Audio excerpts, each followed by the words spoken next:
बिस्मिल्लाहिर्रहमानिर्रहीम। अस्सलाम वालेकुम नाज़रीन, आप यूट्यूब चैनल देख रहे हैं। मैं इमरान खान हूँ। आज की बड़ी खबर यह है कि सुप्रीम कोर्ट ऑफ पाकिस्तान में इमरान खान साहब की जमानत की 8 अपीलें समाअत के लिए मुकर्रर हो गई हैं। ये जो 8 अपीलें समाअत के लिए मुकर्रर हुई हैं ना, ये चीफ जस्टिस याह्या अफरीदी सुनेंगे, पाकिस्तान सुप्रीम कोर्ट के चीफ जस्टिस, और उनके साथ एक और मुअज़्ज़िज़ जज जस्टिस मोहम्मद शफी सिद्दीकी साहब। ये 2 रुकनी बेंच ये इमरान खान साहब की अपीलें सुनेगा। ये केस बड़ा इंटरेस्टिंग है और ये केस है 9 मई के हवाले से, और ये सलमान सफदर साहब इमरान खान साहब के वकील हैं। उन्होंने ये case supreme court of Pakistan में दायर किया हुआ है। इसमें जरा समझें, 9 मई को हुआ ये था कि इमरान खान साहब को गैर कानूनी तौर पे इस्लामाबाद हाई कोर्ट के अहाते से, जो पुरानी वाली बिल्डिंग थी, वहां से शीशे तोड़ के, दरवाजे तोड़ के रेंजर्स ने गिरफ्तार कर लिया था। उसके बाद रद्द-ए-अमल के तौर पर शहरी निकले पूरे पाकिस्तान में और मुख्तलिफ कंटोनमेंट्स के इलाकों की तरफ गए, और फिर जो मंजर हमने देखे, बल्कि देखे ही नहीं, आज तक सीसीटीवी फुटेज ही नहीं मिली। और कई लोग ये कहते हैं कि हम जब पहुंचे तो पहले ही तबाही हो चुकी थी। बड़े हैरत अंगेज तौर पे सिक्योरिटी वहां से गायब हो जाती है। बड़े हैरत अंगेज तौर पे वहां पे जो रास्ते में है कोई रोकता नहीं है, कोई रुकावट नहीं डाली जाती, कोई पकड़ने नहीं आता, और फिर वहां पे तोड़ फोड़ हो जाती है। उसके बाद 9 मई के नाम के ऊपर पाकिस्तान तहरीक इंसाफ के ऊपर एक अजाब मुसल्लत कर दिया जाता है पाकिस्तान में, और इस पॉलिटिकल पार्टी के हजारों वर्करों को गिरफ्तार कर लिया जाता है। लीडरशिप सारी की सारी अंदर डाल दी जाती है। इमरान खान साहब को कुछ अरसे के बाद दोबारा गिरफ्तार कर लिया जाता है। लेकिन 9 मई को जब इमरान खान साहब गिरफ्तार हुए तो सुप्रीम कोर्ट ऑफ पाकिस्तान ने इमरान खान साहब को बुलवा लिया। इमरान खान साहब सुप्रीम कोर्ट ऑफ पाकिस्तान में आए तो उन्होंने इसको गलत करार दिया कि यह गलत हुआ, किसी जगह पे भी लॉ एंड ऑर्डर की सिचुएशन नहीं बननी चाहिए थी, बल्कि उन्होंने उसकी मजम्मत की। लेकिन साथ ही इमरान खान साहब ने कहा कि मैं तो गिरफ्तार था, मैं अंदर मौजूद था। अब एक आदमी अंदर था तो वो उस जुर्म के लिए कैसे जिम्मेदार हो सकता है? तो इसमें सुप्रीम कोर्ट ऑफ पाकिस्तान ने इमरान खान साहब की 9 मई की गिरफ्तारी को गलत करार दिया था, और यह कहा गया था इसके ऊपर इंक्वायरी की जाएगी। और जो हाई कोर्ट है इस्लामाबाद की, उन्होंने भी कहा था इसके ऊपर इंक्वायरी करेंगे। अब इंटरेस्टिंग बात यह है कि 9 मई के लगभग 2.25 साल के बाद यह केस वापस जा रहा है सुप्रीम कोर्ट ऑफ पाकिस्तान में। अब वही चीफ जस्टिस ऑफ पाकिस्तान है वो चेंज हो गए हैं। इसके बाद एक और चीफ जस्टिस आया, फिर एक और बंदयाल साहब थे, फिर कादी साहब आए, और अब याह्या अफरीदी साहब हैं। अब उनके सामने मामला जाएगा तो वकील पहले तो यह मामला उठाएगा, जनाब इमरान खान को 9 मई को गिरफ्तार किया गया हाई कोर्ट इस्लामाबाद के अहाते से, गैर कानूनी गिरफ्तारी थी, और सुप्रीम कोर्ट ने अपने ऑर्डर में कहा था कि यह गैर कानूनी गिरफ्तारी है, इनको रिहा किया जाए। तो पहले तो आप यह बताएं कि जनाब वो गैर कानूनी गिरफ्तारी के ऊपर अब तक क्या एक्शन हुआ। इस्लामाबाद हाई कोर्ट से भी पूछा जाएगा, जनाब आपने 2.25 साल में कौन सा इंसाफ फराहम किया कि जिन लोगों ने इमरान खान साहब को, साबिक वज़ीर आज़म को घसीट के गैर कानूनी तौर पे टॉर्चर करके गिरफ्तार किया, जिन मनाजर की वजह से पूरे पाकिस्तान में आग लगी, वो लोग जो रिस्पॉन्सिबल हैं वो कौन लोग हैं और ये किसने किया था? एक तो मामला ये उठेगा। दूसरा, ये जो पूरा का पूरा पोस्टमार्टम जो ऑलरेडी हो चुका है 9 मई के मुकदमात का, कि एक पुलिस वाला सोफे के नीचे छुप गया, एक पुलिस वाला छोटी सी टेबल के नीचे छुप गया, और इमरान खान साहब के घर के अंदर दाखिल भी हो गए, और उन्होंने सारी साजिश सुन के इमरान खान साहब पे एक केस भी बना दिया। अब उन पुलिस वालों को साबित करना पड़ेगा। मेरे ख्याल में सलमान जो साहब जो हैं, सलमान सफदर साहब, उन्हें चाहिए कि इमरान खान साहब के जमान पार्क वाले घर से वो सोफा और वो छोटी टेबल, ये दोनों चीजें उठा के सुप्रीम कोर्ट ऑफ पाकिस्तान में ले जाके चीफ जस्टिस ऑफ पाकिस्तान के सामने रख दें, और उन्हें कहें सर ये वो टेबल है और ये वो सोफा है, ये 2 पुलिस वाले इनको कहें इनके नीचे छुप के दिखाएं, ताकि हम देखें ये इनके नीचे कैसे छुपते हैं। प्रैक्टिकली जरा उन्हें कहें छुप के दिखाएं, सारा केस वहीं खत्म हो जाएगा। नंबर 1, यानी जो टेबल वहां पड़ी हुई थी ना, वो टेबल उठाएं और उठा के ले जाके वहां रख दें कि जनाब ये वो टेबल है जो इमरान खान साहब के वहां पे कमरे में, बेशुमार वीडियोज है ना, तो वो सारी टेबल्स नजर आती हैं। रोजाना वीडियोस बनती थी, वहां पे लोग अंदर आते थे अपने मोबाइल से, दूसरे भी वीडियो बनाते थे, वो कैमरामैन भी था, वो सारा फिल्माया हुआ वो जगह।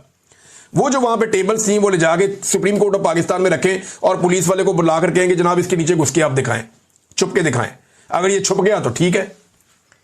दूसरा, हर जगह पे इन्होंने तादाद अलग बताई है। लाहौर में कुछ और है, गुजरावाला में कुछ और है, फैसलाबाद में कुछ और है, सरगोदा में कुछ और है। हर जगह पे साजिश के दौरान लोगों की तादाद अलग बताई, ये भी एक गलती है। तीसरा, वो पुलिस वाला उस दिन ड्यूटी पे ही नहीं था, भागा हुआ था, उसके खिलाफ रिपोर्ट लिखी हुई है। जिस दिन वो कह रहे जी कि मैंने जाके साजिश ये पकड़ी है, उस दिन वो ड्यूटी पे ही नहीं था। 5वां जो तफ्तीशी है वो कभी उस जगह पे ही नहीं गया, उस जगह पे वो तफ्तीशी कभी गया ही नहीं जिस जगह पे ये वकूआ वो कहते हैं हुआ है। और वो जो जाए वकूआ है, इमरान खान साहब का घर जिसके बारे में वो कहते हैं, उसका नक्शा भी उनके पास नहीं है, उनको ये आइडिया ही नहीं है कि इमरान खान साहब का कमरा किस तरफ है, दरवाजा किस तरफ है, सोफा किस तरफ है, कुर्सी किस तरफ है, और वहां का कोई उन्होंने दौरा भी नहीं किया, तफ्तीशी वहां गया ही नहीं। इतने ज्यादा लकूनाज हैं, लेकिन इसके बावजूद इमरान खान साहब को सजा होगी। अब सुप्रीम कोर्ट ऑफ पाकिस्तान में गया मामला, ये नहीं वहां जमानत मुस्तरद होगी ना, सुप्रीम कोर्ट ऑफ पाकिस्तान में यह जमानत का मामला गया है। अब जजों का बहुत बड़ा इम्तिहान आ गया। ये जब भोंडा तरीन तारीख का केस जजों के सामने आएगा तो देखते हैं सुप्रीम कोर्ट ऑफ पाकिस्तान का एक बहुत बड़ा इम्तिहान है, या अफरीदी का कि वो इसमें इंसाफ दे पाते हैं या नहीं दे पाते, क्योंकि इसी सुप्रीम कोर्ट से ये सारा मामला शुरू हुआ था, इसी सुप्रीम कोर्ट में ये सारा मामला वापस आ गया है। और तफ्तीशी का, पुलिस वालों का, प्रोसिक्यूशन का बहुत बड़ा इम्तिहान है, क्योंकि ये केस लड़ने के काबिल है ही नहीं, इस केस को लड़ा ही नहीं जा सकता। इमरान खान की हद तक तो सवाल ही पैदा नहीं होता ये केस लड़ा जा सके, क्योंकि पुलिस वालों ने जो भोंडे अंदाज में ये मुकदमा दर्ज किया है, दुनिया का कोई बनाना रिपब्लिक भी होगा ना, उसकी जो सबसे बदतरीन अदालत भी होगी ना, उसके अंदर भी इसको साबित नहीं किया जा सकता। अब देखना यह है कि चीफ जस्टिस ऑफ पाकिस्तान इस मामले को कैसे हैंडल करते हैं, तो बड़ी इंटरेस्टिंग चीज होने जा रही है। नंबर 2, वजीर आला खैबर पख्तूनख्वा के जो बड़े सख्त बयानात आए थे, उन पे हुकूमत का रद्द-ए-अमल आया। राणा सनाउल्लाह साहब ने कहा खैबर पख्तूनख्वा में वादिया तीरा के इंसिडेंट से पहले, जो वादिया तीरा के अंदर कत्लो गारत गिरी हुई है, बच्चों की शहादत के बाद लोग एहतजाज करने के लिए निकले, फिर उनके ऊपर स्टेट फायर कर दिया सिक्योरिटी फोर्सेज ने बकौल पाकिस्तान तहरीक इंसाफ की गवर्नमेंट के, और जब उनके ऊपर स्टेट फायर किया गया तो उसमें लोग शहीद हो गए और हालात बड़े खराब हो गए। अब लोगों ने जाके तालिबान से कहा बहुत बड़ी तादाद में कि आप ये इलाका छोड़ दें, हम फौज से कहेंगे वो भी इलाका छोड़ दे। तो क्या ये इलाका वाकई में जो वहां की अवाम है वो तालिबान से और फौज से खाली करवा सकती है?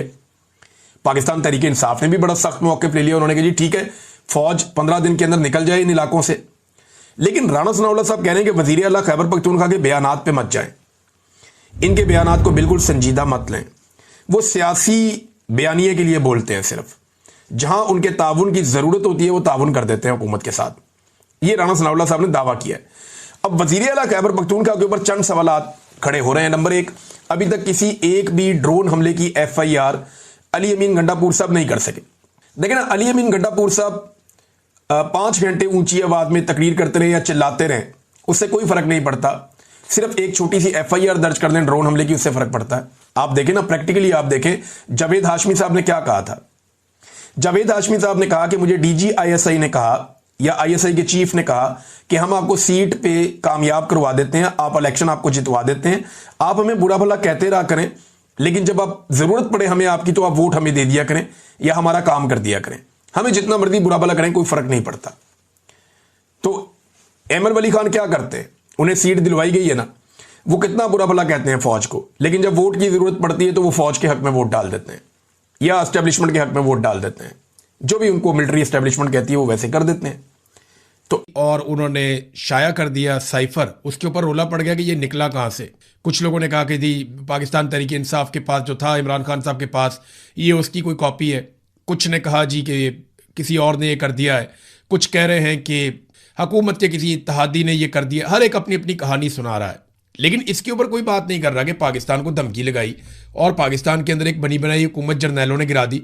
देखिए, इमरान खान ने एक बड़ा बुनियादी नुक्ता पूछा था, और वो ये पूछा था कि साइफर में अमेरिका मुखातिब किसे कर रहा था। यानी अमेरिका ने ये कहा कि इमरान खान साहब की हुकूमत गिरनी चाहिए, और अगर उनकी हुकूमत गिर जाती है तो सारा कुछ ठीक हो जाएगा, नहीं गिरती तो तुम्हारे लिए हालात सख्त हो जाएंगे। वो क्या कहा मैं ये आपको बताता हूँ। जो पाकिस्तानी सफीर थे उन्होंने जो लिखकर भेजा वो ये है। He said that I think if the no confidence vote against the Prime Minister succeeds, all will be forgiven in Washington because the Russia visit is being looked at as a decision by the Prime Minister.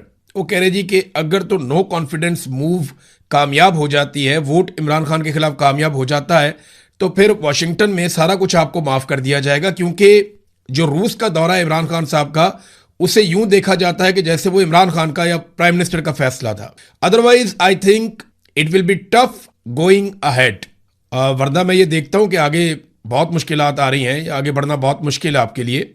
He paused and then said, वो थोड़ी देर रुका और दोबारा उसने कहा कि I can not tell how this will be seen by Europe, but I suspect their reaction will be similar. वो कहते मैं नहीं कह सकता अभी कि यूरोप इसके बारे में क्या कहेगा, लेकिन मुझे लगता है कि उनका रद्देमल भी मुख्तलिफ नहीं होगा, ऐसा ही होगा। He then said that honestly I think isolation of the prime minister will become very strong from Europe and the United States। और उसने फिर ये कहा बाद में कि मैं ईमानदारी के साथ ये बताऊं कि वजीर आजम बहुत ज्यादा, यानी उनकी मुखालफत बढ़ जाएगी, उनकी आइसोलेशन, उनका अकेलापन बहुत ज्यादा बढ़ जाएगा यूरोप में भी और अमेरिका में भी। फिर उसने बाद में ये भी कहा कि ये वजीर आजम का डिसीजन था और हमें ये लगता है कि चाइना में जब वो वो उसमें ओलंपिक्स में गए थे तो वहाँ पे रूसी सदर से मिलना चाहते थे, बाद में उन्होंने फैसला किया कि रूस जाके मिल लेते हैं। तो ये कहानी भी, और ये कहानी किसने सुनाई? अमेरिकन को ये कौन बता रहा था कि इमरान खान अपनी मर्जी से रूस जाना चाहता है? हालांकि इमरान खान ने कहा कि जनरल बाजवा से और इनसे मुशावरत की थी। ये वो 2 नंबरी है जो पाकिस्तान के जर्नैलों ने इमरान खान साहब के साथ की। इमरान खान को कहते रहे कि आप आज़ादाना और खुद मुख्तार पॉलिसी के ऊपर चलें, और अमेरिका को कहते रहे देखें ये बंदा बात ही नहीं सुनता और ये आपके मफादात के खिलाफ है, लिहाजा इसको गिराने के लिए आप हुक्म जारी करें ताकि हम पूरी फौज को साथ लेकर चढ़ जाएं और इमरान खान की हुकूमत गिरा दें। इस साइफर में जो मुखातिब था वो पाकिस्तान की मिलिट्री एस्टेब्लिशमेंट थी, जिनको ये हुक्म दिया गया और बाद में उन्होंने हुकूमत गिरा दी। इसकी गवाही जो है वो आज शाहिद खाकान अब्बासी से आप पूछ लें, फजल रहमान से पूछ लें, मोहम्मद जुबैर से पूछ लें, मिफ्ता इस्माइल से पूछ लें, MQM के लोग भी दबे लफ्जों में बताते हैं, PMLN के बहुत सारे लोग बताते हैं कि इमरान खान की हुकूमत जो है वो पाकिस्तान की मिलिट्री एस्टेब्लिशमेंट ने गिराई थी। और इमरान खान ने जो एब्सोल्युटली नॉट का एक बयानिया अपनाया था, उस बयानिए पे PMLN क्या कहती थी, जरा ये भी आप थोड़ा सुने। हमजा शहबाज जो वजीर आजम का बेटा है वो क्या कहता था, ये सुने आप। ये आदमी बदहवासी में अनाप शनाप कहता है, यूरोपियन यूनियन को ललकारता है, किसी को एब्सोल्युटली नॉट कहता है, ये अपना ज़हनी तवाज़ुन खो बैठा है। देखें वो कह रहे हैं जी एब्सोल्युटली नॉट कहना या यूरोपीय यूनियन को ये कहना कि हम कोई गुलाम नहीं है, वो उन्हें बहुत बुरा लग रहा था। ख्वाजा आसिफ ने क्या कहा, जरा ये भी आप सुन लें, जो वजीर दिफा बनाए गए बार बार अभी भी हैं, सुने आप। इसमें कोई शक शुबा नहीं है कि इस वक्त तक अमेरिका जो है एक ऐसी वाहिद ताकत है जो हमारे लिए बहुत सी मुआशी मुश्किलात जो है क्रिएट कर सकती है। अमेरिका जो है अगर जो है वो चाहे तो इस वक्त पाकिस्तान के लिए इतनी माशी जो है डिफिकल्टीज क्रिएट कर सकता है कि मैं समझता हूँ कि हो सकता है हम जो हमारा ऑयल बिल जो है अदा करने के लिए हमारे पास पैसे न रहे। ये सारे वेंटिलेटर जो है ना ये लगे हुए हैं, अमेरिका की मर्जी से लगे हुए हैं। अमेरिका चाहे तो ये सारे के सारे जो हमें जो इस वक्त ड्रिप्स लगी हुई हैं या वेंटिलेटर लगे हुए हैं, सारे के सारे ऑफ हो जाते हैं। देखें जी ये ख्वाजा आसिफ है, ख्वाजा आसिफ के साथ ख्वाजा साद रफीक, एहसन इकबाल और शाहिद खाकान अब्बासी, ये लोग भी खड़े हैं। ये कह रहे जी अमेरिका ने वेंटिलेटर लगाए हुए हैं, वो जब चाहेगा खींच लेगा, हम फारिग हो जाएंगे। मैं आज उन दिनों के अखबारात निकाल कर पढ़ रहा था, और BBC को देखें आप, जो पाकिस्तान के दीगर अखबारात हैं आप उनको निकाल कर देखें तो कैसे माहौल बनाया गया इमरान खान साहब की हुकूमत गिराने का। अदलिया इसके अंदर इस्तेमाल हुई, एस्टेब्लिशमेंट ने सबको इस्तेमाल किया, सियासतदानों को इस्तेमाल किया, अदलिया को इस्तेमाल किया, मीडिया को इस्तेमाल किया, सिक्योरिटी फोर्सेस को इस्तेमाल किया, इंतज़ामिया को और ब्यूरोक्रेसी को इस्तेमाल किया, और तमाम टूल्स इकट्ठे करके पाकिस्तान के जर्नैलों ने इमरान खान साहब की हुकूमत गिरा दी थी। और आज ये चीज साबित हो गई है। अच्छा, वो जो सोच कर गिरा रहे थे उसमें से कुछ भी नहीं हुआ। ना जनरल बाजवा को एक्सटेंशन मिली, नदीम अंजुम कहाँ गया, वो भी नौकरी से फारिग हो गया। यानी रिटायरमेंट तो नदीम अंजुम की लेट हुई लेकिन हो गई ना। नदीम अंजुम भी गया, जनरल बाजवा भी गया, जनरल फैज जो है वो जेल के अंदर है, तो किसी को कुछ नहीं मिला। इमरान खान साहब जेल में है लेकिन पाकिस्तान के सबसे मकबूल लीडर है। आज का दिन बहुत इंपॉर्टेंट है। इससे पहले कि साइफर की कहानी में आगे आपको सुनाऊं जो नई डेवलपमेंट है, लेकिन उससे पहले मैं आपको बताता हूं कि इमरान खान साहब से आज मुलाकात का दिन है, मंगल का, और आज के दिन के लिए डेडलाइन दी थी सुहेल अफरीदी ने, और ये उनकी अपनी पर्सनल उन्होंने डेडलाइन दी हुई थी कि हम बड़ा सख्त मौक़िफ़ लेंगे अगर अगले हफ्ते मंगल वाले दिन इमरान खान साहब की उनकी फैमिली से मुलाकात ना करवाई गई या उन्हें अस्पताल मुंतकिल ना किया गया इलाज के लिए। इसी तरह एक डेडलाइन दी थी महमूद खान अचकज़ई ने, और उस डेडलाइन का दिन भी आज मंगल के दिन तक है। तो अब देखना यह है कि इन दो अहबाब ने जो डेडलाइन दी है, एक वज़ीर आला हैं खैबर पख्तूनख्वा के, उनके पास खैबर पख्तूनख्वा की हुकूमत और इख्तियारात हैं, और इमरान खान साहब ने स्ट्रीट मूवमेंट के हवाले से भी उन्हें कह रखा है, और दूसरा महमूद खान अचकज़ई जिन्हें इमरान खान साहब ने एक छोटी जमात होने के बावजूद, एक सीट होने के बावजूद अपोजिशन लीडर का ओहदा दिया ताकि वो खुलकर तहरीक चलाएं। तो देखना यह है कि ये दोनों लोग अब क्या करते हैं, क्या मौक़िफ़ अपनाते हैं और किस तरीके से अपना एहतजाज रिकॉर्ड करते हैं। बहरहाल जुम्मे के लिए उन्होंने अनाउंस किया अपोजिशन ने कि महंगाई के खिलाफ वो एहतजाज करने जा रहे हैं। तो महंगाई के खिलाफ बहुत लेट, बहुत देर से ये एहतजाज करने जा रहे हैं। इन्हें बहुत पहले अवाम के साथ खड़े होना चाहिए था, लेकिन चले देर आए दुरुस्त आए, देखते हैं कितना तगड़ा एहतजाज ये महंगाई के हवाले से कर सकते हैं। तो पाकिस्तानियों को सबको निकल के ना किसी पॉलिटिकल पार्टी की तरफ देखे बगैर इस अंधाधुंध किस्म की महंगाई के खिलाफ आवाज उठानी चाहिए। अब दोबारा इस महीने के बिल आना शुरू हो गए हैं, बिजली के बिलों की जो दुर्गत बनी है और जिस किस्म के इनसेन किस्म के यानी पागलपन वाली हद के बिल जो आ रहे हैं लोगों को, वो पढ़ के बंदा सर पकड़ के बैठ जाता है कि ये किस नौयत के बिल है। 2 यूनिट इस्तेमाल किए हुए एक बंदे ने, उसको कोई 2999 रुपए का बिल आया हुआ है। मैं तो अजीब अजीब किस्म के बिल और ये डॉक्यूमेंट्स देख के हैरान हो रहा हूँ, किस किस किस्म के टैक्स इन्होंने लगा दिए हैं बिलों के अंदर, आप सोच भी नहीं सकते। बहरहाल इमरान खान साहब से आज मुलाकात होती है या नहीं होती, इस पे मुनसर है पाकिस्तान तहरीक इंसाफ का अगला लाया अमल। और आज वैसे भी ये फैसला किया गया था कि बड़ी तादाद में लोग आएंगे, खासतौर पे पार्लियामेंटेरियंस। तो ये देखते हैं कि वो लोग आते हैं या नहीं आते, क्योंकि साइफर वाली कहानी ने हर चीज खोल कर रख दी है। ड्रॉप साइट ने इस पे एक और स्टोरी की है। उन्होंने ये दावा किया कि उन्हें ये जो खबर मिली है, ये जो साइफर वाली या जो साइफर का डॉक्यूमेंट उनके हाथ लगा है, ये प्राइम मिनिस्टर ऑफिस से नहीं उनके हाथ लगा। उनका ये दावा है कि ये डॉक्यूमेंट उनके हाथ लगा है जो मिलिट्री को दिए गए थे डॉक्यूमेंट्स, उनमें से एक। यानी साइफर को किसने लीक किया, ये सवाल पूछा जा रहा है ना, तो फौजियों में से किसी एक फौजी ने लीक किया, ये अब इसके अंदर बताया जा रहा है। मौजूदा रजीम के हामियों की जानिब से इमरान खान पर गद्दारी का मुकदमा करने के मुतालबात के बाद ड्रॉप साइट का एक और बड़ा इंकशाफ सामने आया है। साइफर के आखिर में जो मौसूल कनिंदगान की फहरिस्त के साथ की गई तरमीम इंतहाई अहमियत की हामिल है, और ये कहां से लीक हुई इससे आइडिया हो जाता है, और दूसरी ये इसका जरिया कौन था और कौन नहीं था, ये भी इससे पता चलता है। बाज़ क़ियास सलाहियों के बरक्स ड्रॉप साइट की जानिब से जारी करदा कॉपी वजीर आजम के दफ्तर से हासिल नहीं की गई, ये पाकिस्तानी फौज के अंदर से आई थी, एक ऐसे शख्स की तरफ से जो मुल्क की क़यादत की सिमत से मायूस होकर और बदजन हो चुका है। अच्छा, ये कई लोगों को भेजी गई थी ये कॉपी, जिन लोगों के पास थी उनमें से एक फौजी जरिए ने, अब ये दावा किया जा रहा है, ये ड्रॉप साइट को पहुंचाई है और उन्होंने फिर उसके बाद उसको छाप दिया है। मौसूल कुनिंदा जो है वो एक फौजी था जिसने मायूस होकर, उसको लगा कि पाकिस्तान का तो बेड़े गर्क कर दिया इन्होंने साइफर के बाद, तो उसने ये बाहर निकाल दिया। अब ये कौन हो सकता है, अपना अपना ज़हन आप सारे लोग लड़ाएं, क्योंकि इसके बारे में ड्रॉप साइट ने बताया भी नहीं और मेरे ख्याल में बताएगा भी नहीं, बताना भी नहीं चाहिए, अपना सोर्स कभी भी डिस्क्लोज नहीं करना चाहिए। पाकिस्तान के मीडिया को ये हुक्म दिया गया है कि कुछ भी हो जाए आप साइफर के मामले पे ज़्यादा बहस नहीं करेंगे, यानी आपने इसके कंटेंट पे बात नहीं करनी कि इमरान खान की हुकूमत गिराई गई, ये कोई साजिश थी, ये कोई मुदाखलत थी। वैसे साजिश और मुदाखलत तो नहीं है, ये खारिश है जो पाकिस्तान की एस्टेब्लिशमेंट को लगी हुई है पीछे 78 साल से। 78 साल से इनको एक खारिश लगी हुई है, इनकी खारिश नहीं दूर होती। ये हर 2-3 साल बाद किसी की हुकूमत गिरा देते हैं। भाई किसी को चलने दोगे तो पाकिस्तान चलेगा ना। हर जर्नैल आता है वो अपना नया तजर्बा करता है, हर जर्नैल को अपने लिए एक्सटेंशन और मफादात और फायदे चाहिए होते हैं।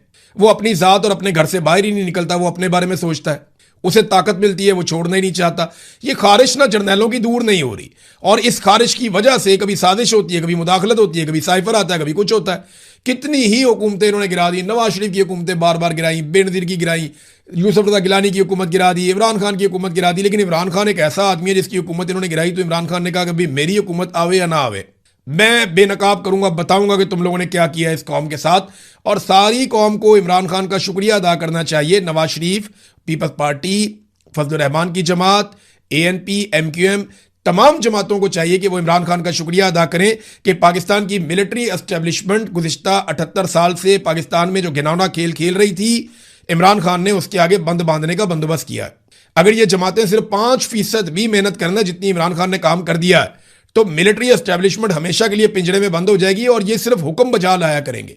इनके कारोबार ठप हो जाएंगे और ये बैरकों में बैठेंगे और ये बिल्कुल वैसे काम करेंगे जैसे इंडिया की फौज, ईरान की फौज, अमेरिका की फौज, बरतानिया की फौज, बाकी तमाम बड़े जमहूरी ममालिक की फौजें जिस तरह काम करती हैं, वैसे पाकिस्तान की मिलिट्री एस्टेब्लिशमेंट भी उसी तरह काम करेगी।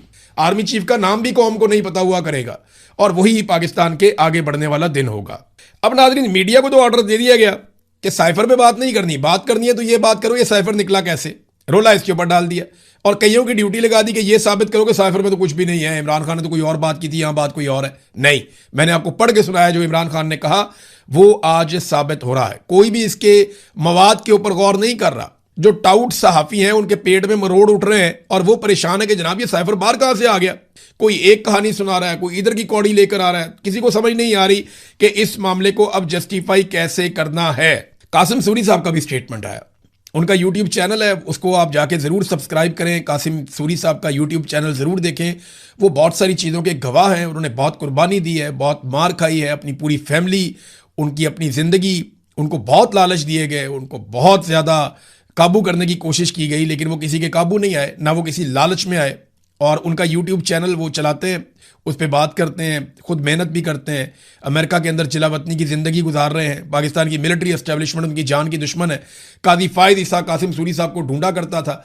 अब काजी फायद ईसा को लगता है कासिम सूरी साहब ढूंढेंगे कि जनाब बताओ ये साइफर आ गया, मैं जो कहता था वो ठीक था। अब उन जजों का भी एहतसाब होना चाहिए जिनको ये कहा गया कि जनाब ये धमकी है, ये तरीका वारदात है, अमेरिका के हुक्म के ऊपर सारा कुछ हो रहा है, ये सारा अमल मशकूक है, कासिम सूरी की रूलिंग ठीक है। लेकिन उन जजेस ने कहा नहीं, हमने हुकूमत गिराने का हिस्सा बनना है, और सबने मिलकर हुकूमत गिरा दी। एक और चीज आप गौर कीजिए, ये साइफर आया कब?